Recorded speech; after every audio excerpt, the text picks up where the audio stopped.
What's up, everyone? Adam Dickert here with Progress Realty Partners. Guess who's back? Back again. Back for another round of Thirsty Thursday. For those of you that don't know what this is, we go around trying locally crafted New Jersey beers, and while we do that, we give you guys some real estate knowledge. You guys are thirsty for real estate knowledge. I love this beer stuff right here. We're like Cheech and Chong. So this week we're discussing what are the different building classifications, and to help get us through that, we have our little friend here, Water Balloon Fights from Bolero Snort Brewery in Carlstadt, New Jersey. And check out this can. I don't know what the hell's going on here. This is pretty badass. Before we get started, it's the initial taste test. This is thick.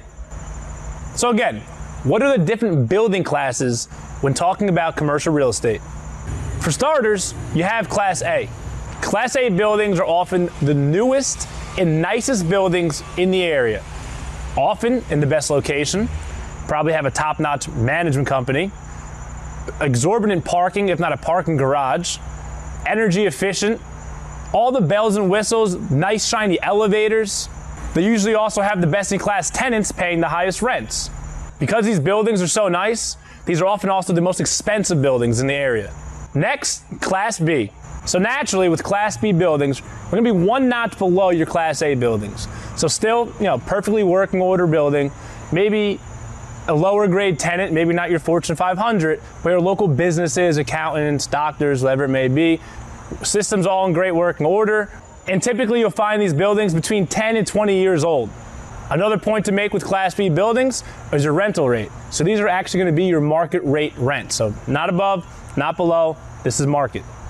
From an investor standpoint, if you're looking for a little bit of value add with some stability, you're typically going to end up in a Class B building. Lastly, on the lower end of the spectrum are your Class C buildings. Now with Class C buildings, you're typically looking at older buildings, 20 plus years, probably not fully functioning operating systems, may not even have an elevator in the building or central air for that matter. Often going to be not main to main, off the beaten path a little bit, and typically occupied by smaller, more local mom and pop businesses. Now, since we're talking about older buildings and less desirable locations, Class C buildings often command lower price points. More often than not, you can bring a Class C building up to a Class B building. Very rarely are you going to put in the amount of work to putting a Class C up to a Class A. At the end of the day, different building classes appeal to different investor appetites. If you're looking for a pure coupon clipper, you gotta go Class A all the way. If you're ready to roll up your sleeves, put a little work in, get some value add, Class C and B is probably right up your alley. Again, back to our friend here, this is the final taste test.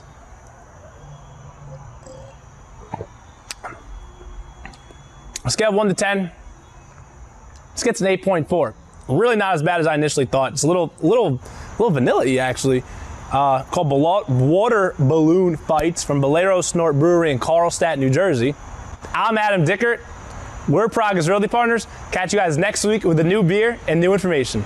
Guess who's back?